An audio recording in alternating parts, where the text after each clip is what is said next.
I am 72 years old. I am retired. I worked with my hands all my life. Factory, night shifts, cold workshops. There was never much money. We lived modestly. My husband died, and I stayed alone in a 2-room apartment. I have a daughter.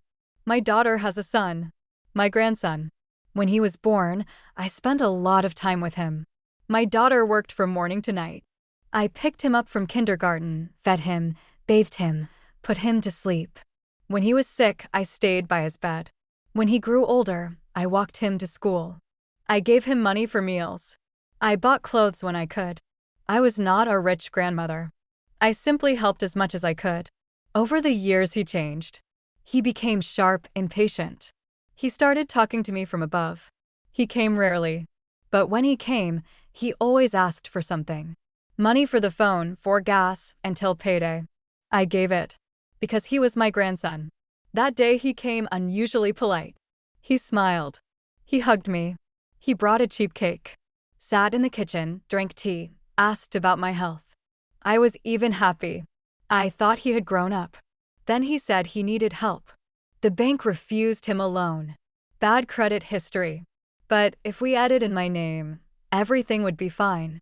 He would pay himself. I would not have to do anything. Just a signature. I said no. I said I was afraid. My pension is small.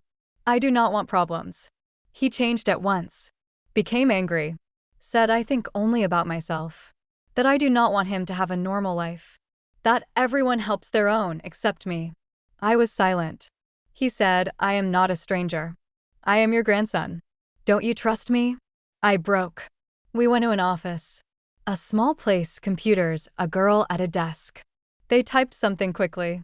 They talked to him, not to me. They pushed papers at me. I asked how much. He said, little, don't worry.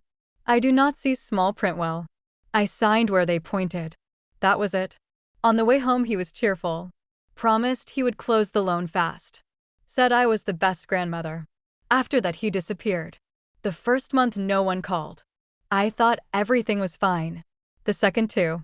In the third month the phone rang. A woman with a dry voice said I had a delay. I answered that my grandson pays. She said, the contract has your name, you pay. I called him immediately. He said, don't panic, I'll pay tomorrow. He did not pay. New calls started. Every day. Then several times a day. They reminded me of the amount. It grew. They added penalties. I called him again. He either did not pick up or said shortly, I'm busy. Then he stopped answering at all. I went to his home. No one opened. A neighbor said he had moved out long ago. I returned home and sat in the kitchen for a long time. I did not understand what to do. The calls became rougher. They said they would send the case to court. That people would come. That they would describe the apartment. I asked how they could take my home. They answered, find the money. They called my daughter. They even called neighbors. People started looking at me differently. I was ashamed. I started paying. As much as I could. I gave half of my pension. Then more. I ate less. I postponed medicine. But the amount almost did not go down. After some time another company called. Then one more. I did not understand. It turned out he had taken not one loan. Several. In different places. Some online. With my data. With photos of my passport. I remembered that once he asked for the document for work. I gave it. He took pictures. That is when everything began. I felt shaking. I could not believe he did it. I tried again to contact him. Wrote messages. Asked to talk. He read and stayed silent. At the police they listened to me. Wrote a statement. Then they said, you gave the documents yourself, you signed, it will be difficult. Difficult. For them it is a word. For me it is life. Collectors started coming to the building. They stood, smoked, looked at the windows. I was afraid to go out. Afraid to open the door. Once they knocked so hard I thought my heart would stop. I called my daughter. She cried. She argued with him, but he did not listen. She also had no money. I sold earrings. Then the ring. Then old equipment. I tried to stay afloat. And he lived his life. I saw photos on the internet. Restaurants. Companies. New things. He did not look like a person worried about his grandmother. One day I met him near a store. I walked to him. I said, "Look me in the eyes." He said, "I owe nothing.